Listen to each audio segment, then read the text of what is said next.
Line ಟಿವಿಯ big ನ್ಯೂಸ್ಗೆ ಸ್ವಾಗತ. ನಾನು ಬಸವರಾಜು. ಮತ್ತೊಮ್ಮೆ ಸಿದ್ದರಾಮಯ್ಯ ಪುತ್ರ ಯತೀಂದ್ರ ಪೂರ್ಣಾವಧಿ ಸಿಎಂ ಹೇಳಿಕೆಯನ್ನು ಪುನರುಚ್ಚರಿಸಿದ್ದಾರೆ. ಈ ಮಧ್ಯೆ ಬೆಳಗಾವಿ ಅಧಿವೇಶನದ ಮಧ್ಯೆಯೇ ಸಿಎಂ ಡಿಸಿಎಂ ಪ್ರತ್ಯೇಕ ಮೀಟಿಂಗ್ ಮಾಡಿದ್ದಾರೆ. ಮತ್ತೊಂದೆಡೆ ದರ್ಶನ್ ಅಭಿನಯದ the devil cinema super hit ಆಗಿದೆ. ಏನೆಲ್ಲ ಪ್ರಮುಖ ಸುದ್ದಿಗಳಿದಾವೆ ಒಂದೊಂದಾಗಿ ನೋಡೋಣ. ಬೆಳಗಾವಿಯಲ್ಲಿ ಚಳಿಗಾಲ ಅಧಿವೇಶನದ ಮಧ್ಯೆ ಸಿಎಂ ಬದಲಾವಣೆಯ ಚರ್ಚೆ ತಾರಕಕ್ಕೇರಿದೆ. ಇಂದು ಮತ್ತೊಮ್ಮೆ ಸಿದ್ದರಾಮಯ್ಯ ಅವರ ಪುತ್ರ ಯತೀಂದ್ರ ಪೂರ್ಣಾವಧಿ ಮುಖ್ಯಮಂತ್ರಿ ಸಿಎಂ ಆಗಿ ಸಿದ್ದರಾಮಯ್ಯ ಅವರಿರ್ತಾರೆ ಅಂತ ಪುನರುಚ್ಚರಿಸಿದ್ದಾರೆ. ಗೊಂದಲ, ಭಿನ್ನಾಭಿಪ್ರಾಯ ಏನೂ ಇಲ್ಲ, ಎಲ್ಲವೂ ಸ್ಪಷ್ಟವಾಗಿದೆ. ನಾಯಕತ್ವದಲ್ಲಿ ಬದಲಾವಣೆ ಇರುವುದಿಲ್ಲ ಎಂದು ಹೈಕಮಾಂಡ್ ಹೇಳಿದೆ. ನನ್ನ ತಂದೆಯೇ 5 ವರ್ಷ ಸಿಎಂ ಆಗಿರ್ತಾರೆ ಅಂತ ಯತೀಂದ್ರ ಅವರು ಹೇಳಿರುವಂಥದ್ದು. ಇನ್ನು ಯತೀಂದ್ರ ಅವರ ಹೇಳಿಕೆಗೆ ಡಿಕೆ ಶಿವಕುಮಾರ್ ಪ್ರತಿಕ್ರಿಯಿಸಿದ್ದು, ಈ ಬಗ್ಗೆ ಸಿಎಂ ಅವರೇ ಪ್ರತಿಕ್ರಿಯೆ ನೀಡಲಿದ್ದಾರೆ ಎಂದಷ್ಟೇ ಹೇಳಿದ್ರು. ಇನ್ನು ಸಿದ್ದರಾಮಯ್ಯ ಅವರನ್ನು ಪ್ರಶ್ನಿಸಿದ್ರೆ ಹೈಕಮಾಂಡ್ ಏನು ತೀರ್ಮಾನ ತೆಗೆದುಕೊಳ್ಳುತ್ತದೆಯೋ ಅದೇ ಅಂತಿಮ ಅಂತ ಪುನರುಚ್ಚರಿಸಿದ್ದಾರೆ. ಅಲ್ಲಿಗೆ ಒಂದು ಸ್ಪಷ್ಟವಾಗಿದೆ. ಯಾಕಂದ್ರೆ ಯತೀಂದ್ರ ಅವರು ಪದೇ ಪದೇ ಹೇಳಿದ್ದು 2 ಸಲ. ಸತೀಶ್ ಜಾರಕಿಹೊಳಿ ಅವರು ನಮ್ಗೆ ಯಾರಿಗೂ ಹೇಳಿಲ್ಲ 2.5 ವರ್ಷ ಅಥವಾ 5 ವರ್ಷ ಅಂತ, ಈಗೇನಿದೆಯೋ ಯಥಾಸ್ಥಿತಿ ಅದೇ ಮುಂದುವರಿಯುತ್ತೆ ಅಂತ ಹೇಳ್ತಿದ್ದಾರೆ. ಸುಖ ಸುಮ್ಮನೆ ಹೇಳಿಕೆಗಳನ್ನು ಆ ಕಡೆ ಸತೀಶ್ ಜಾರಕಿಹೊಳಿ ಅವರು ಕೊಡೋದಿಲ್ಲ. ಜಮೀರ್ ಅಹಮದ್ ಖಾನ್ ಜಾರ್ಜ್ ಅವರು ಕೂಡ ಪೂರ್ಣಾವಧಿ ಸಿದ್ದರಾಮಯ್ಯ ಅವರೇ ಅಂತಿದ್ದಾರೆ. ಇದರರ್ಥ ಮೇ 23, 2023 MB ಪಾಟೀಲ್ರು ಏನು ಹೇಳಿದ್ರು ಅದೇ ನಿಜ ಆಗ್ತಿದೆ. ಬದಲಾವಣೆ ಅನ್ನೊಂದು ನಮ್ಗೆ ಯಾರಿಗೂ ಗೊತ್ತಿಲ್ಲ, ಹೈಕಮಾಂಡ್ ಹೇಳೇ ಇಲ್ಲ. ಸೊ ಸಿದ್ದರಾಮಯ್ಯ ಅವರೇ ಪೂರ್ಣಾವಧಿಗೆ ಇರ್ತಾರೆ ಅನ್ನೋದನ್ನ ಹೇಳಿದ್ರು, ಅದೇ ನಿಜ ಆಗ್ತಿದೆ. 2ನೇ ಸುದ್ದಿ, ಸಿದ್ದರಾಮಯ್ಯನವರೇ ಪುತ್ರನ ಮೂಲಕ ಈ ರೀತಿ ಹೇಳಿಕೆ ಕೊಡಿಸ್ತಿದ್ದಾರೆ ಅಂತ ಡಿಕೆ ಶಿವಕುಮಾರ್ ಅವರ ಬಣ ಕೆಂಡಾಮಂಡಲವಾಗಿದೆ.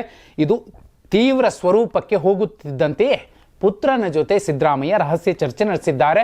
ವಿಧಾನಸಭೆಯ ಒಳಭಾಗದ ಸಭಾಂಗಣದಲ್ಲಿ ಪ್ರತ್ಯೇಕ ಮಾತುಕತೆ ನಡೆಸಿ ಒಂದೇ ಕಾರಿನಲ್ಲಿ ಸರ್ಕ್ಯೂಟ್ ಹೌಸ್ಗೆ ಹೋಗಿದ್ದಾರೆ. ಅಲ್ಲಿಯೂ ಕೆಲ ಹೊತ್ತು ಮಾತುಕತೆ ನಡೆಸಿ ಬಳಿಕ ಅಧಿವೇಶನಕ್ಕೆ ಆಗಮಿಸಿದ್ರು. ಮತ್ತೊಂದೆಡೆ ಡಿಕೆ ಶಿವಕುಮಾರ್ ಕೂಡ ನಾಯಕರ ಜೊತೆ ರಹಸ್ಯ ಸಭೆ ನಡೆಸಿದ್ದಾರೆ. ರವಿ ಗಣಿಗ, ಶಿವಣ್ಣ, ರೂಪಾ ಶಶಿಧರ್, NA ಹ್ಯಾರಿಸ್, ಶ್ರೀನಿವಾಸ್, ಪ್ರಿಯಾಂಕ್ ಖರ್ಗೆ ಜೊತೆ ಮಹತ್ವದ ಸಮಾಲೋಚನೆ ಮಾಡಿದ್ರು.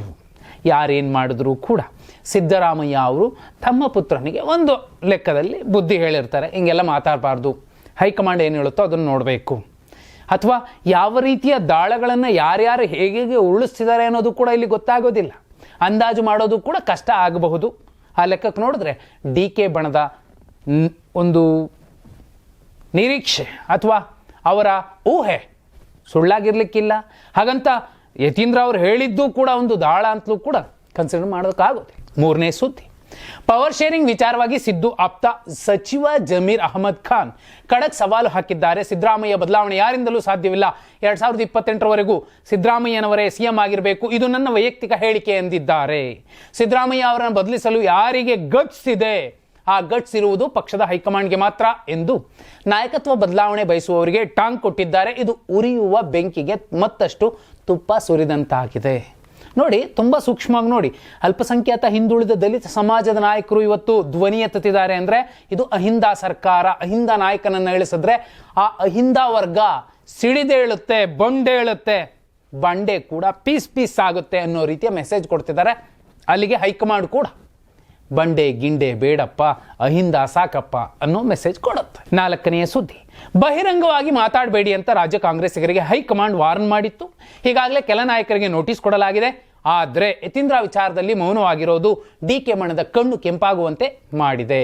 ನಾವು ಹೇಳಿದ್ರೆ ಬಲಾತ್ಕಾರ, ಅವರು ಹೇಳಿದ್ರೆ ಚಮತ್ಕಾರನ ಈಗಂತ ಶಾಸಕ ಇಕ್ಬಾಲ್ ಹುಸೇನ್ ಪ್ರಶ್ನಿಸಿದ್ದಾರೆ. ಯಾವ ಸಂದರ್ಭದಲ್ಲಿ ಹೇಗೆ ಮಾತನಾಡಬೇಕು ಅನ್ನೋದನ್ನು ಯತೀಂದ್ರ ತಿಳಿದುಕೊಳ್ಳಬೇಕು ಎಂದು ಗರಂ ಆದರು.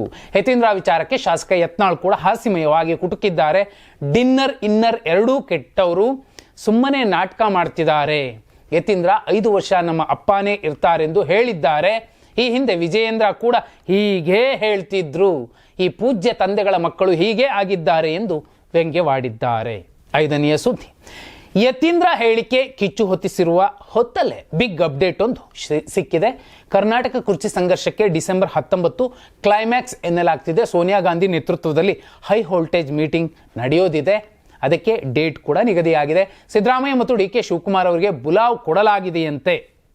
ಆದರೆ ಡಿಸೆಂಬರ್ 15ರಂದು ರಾಹುಲ್ ಗಾಂಧಿ ಜರ್ಮನಿಗೆ ಹೋಗಲಿದ್ದಾರೆ. ಹೀಗಾಗಿ ಸಭೆಯಲ್ಲಿ ಭಾಗಿಯಾಗುವುದಿಲ್ಲ. ಎಐಸಿಸಿ ಅಧ್ಯಕ್ಷ ಮಲ್ಲಿಕಾರ್ಜುನ್ ಖರ್ಗೆ, ಎಐಸಿಸಿ ಪ್ರಧಾನ ಕಾರ್ಯದರ್ಶಿ ವೇಣುಗೋಪಾಲ್ ಭಾಗಿಯಾಗಲಿದ್ದಾರೆ.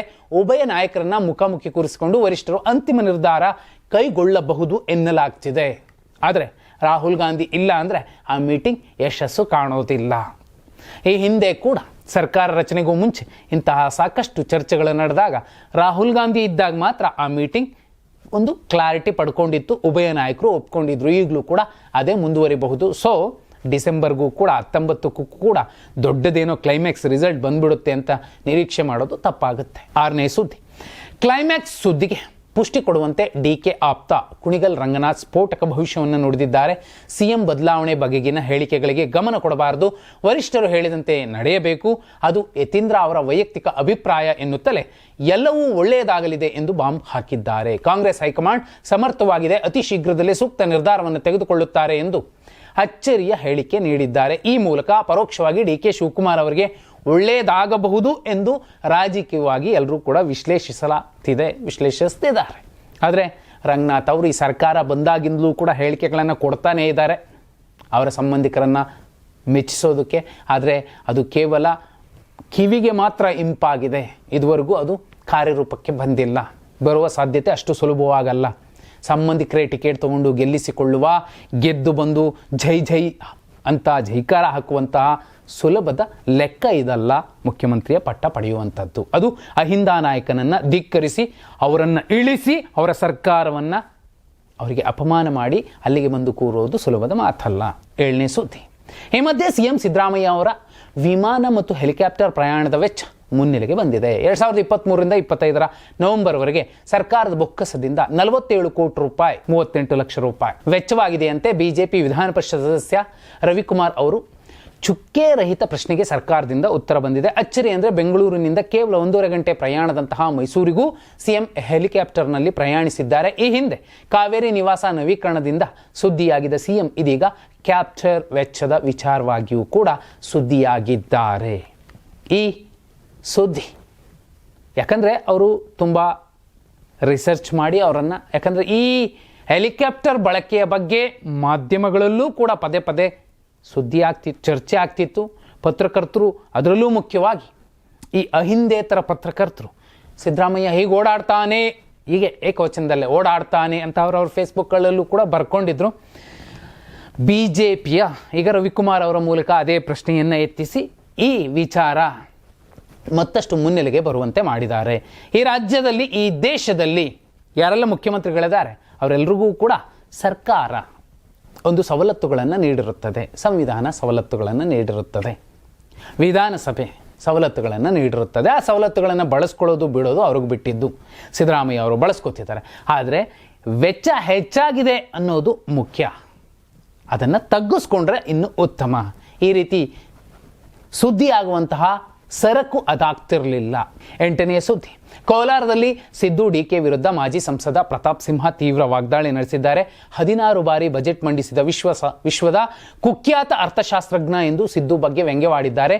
ಇವರು ಸತ್ತ ಸರ್ಕಾರದ ಮುಖ್ಯಮಂತ್ರಿ, ಸತ್ತ ಸರ್ಕಾರದ ಹೆಣವನ್ನು ಮುಂದೆ ನಿಂತು ಸಿದ್ದರಾಮಯ್ಯ ಹೊರುತ್ತಿದ್ದಾರೆ, DKಶಿ ಹಿಂದೆ ಹೊರುತ್ತಿದ್ದಾರೆ ಎಂದು ಕುಟುಕಿದ್ದಾರೆ. ಯಾರೇ ಹೊರಲಿ, ಆದರೆ ಸರ್ಕಾರ ಮಾತ್ರ ಸತ್ತೋಗಿದೆ. ಈ ಸತ್ತ ಸರ್ಕಾರವನ್ನು ತೊಲಗಿಸಲು ರಾಜ್ಯದ ಜನರು ತೀರ್ಮಾನ ಮಾಡಿದ್ದಾರೆ. 140 ಸೀಟು ಕೊಟ್ಟು ಜನರು ಮಾಡಿದ ತಪ್ಪಿಗೆ ಜನರು ಮತ್ತು ಮೈಮರೆತ BJPಯವರು ಅನುಭವಿಸಬೇಕಿದೆ ಎಂದರು. ಇದೇ ಪ್ರತಾಪ್ ಸಿಂಹ ಅವರು ಕೂಡ BJPಯಲ್ಲೇ ಇದ್ದು 2023ರಲ್ಲಿ ಚುನಾವಣೆಯನ್ನು ಗೆಲ್ಲುವ ಪ್ರಯತ್ನಗಳನ್ನು ಮಾಡಿದ್ರು. ಅವ್ರಿಗೂ ಟಿಕೆಟ್ ಕೊಡಲಿಲ್ಲ. ಸೋಮಣ್ಣ ಅವರನ್ನು ಗೆಲ್ಲಿಸ್ತೀನಿ ಅನ್ನುವ ದೊಡ್ಡ ಉಮೇದಿನಲ್ಲೂ ಓಡಾಡಿದ್ರು. ಅವರನ್ನೂ ಸೋಲಿಸಿ, ಎರಡೂ ಕಡೆ ಸೋಲಿಸಿ ಕಳಿಸ್ಕೊಟ್ರು. ಜೊತೆಯಲ್ಲಿ ಈಗ 140 ಸೀಟು ಕಾಂಗ್ರೆಸ್ ಕೊಟ್ಟು ಜನರೇ ಇವರಿಗೆ ಇಂತಹ ತಪ್ಪಿಗೆ ಹೊಣೆಗಾರರಾಗಿದ್ದಾರೆ. BJPಯವರು ಮೈಮರ್ತಿದ್ದಾರೆ.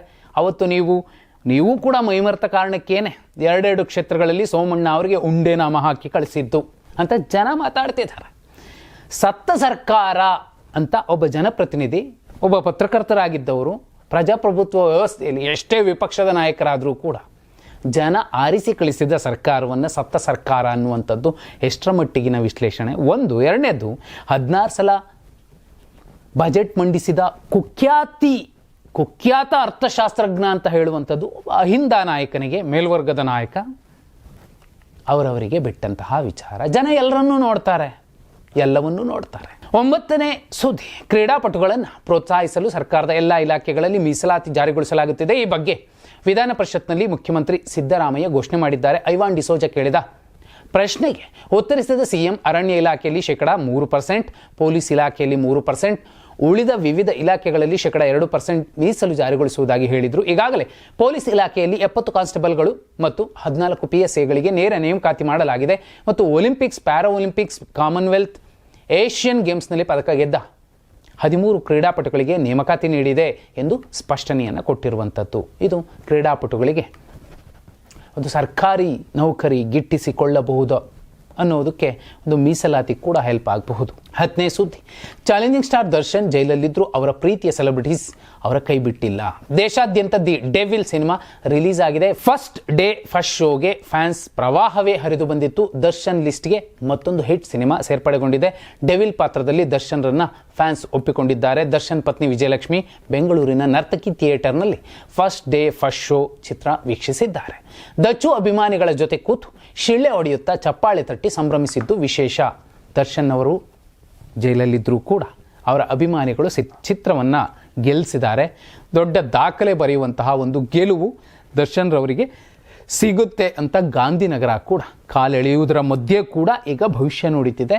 ಸೊ ಸಿನಿಮಾ ಕ್ಲಿಕ್ ಆಗಿದೆ. ಇದು ಇವತ್ತಿನ ಪ್ರಮುಖ ಸುದ್ದಿಗಳಾಗಿದ್ವು. ನಾಳೆ ಕೂಡ ಪ್ರಮುಖ ಸುದ್ದಿಗಳನ್ನು ಸರಳವಾಗಿ ಸಮಗ್ರವಾಗಿ ಹೇಳುವಂತಹ ಪ್ರಯತ್ನ ಮಾಡ್ತೀನಿ. ಧನ್ಯವಾದ. ಶುಭರಾತ್ರಿ.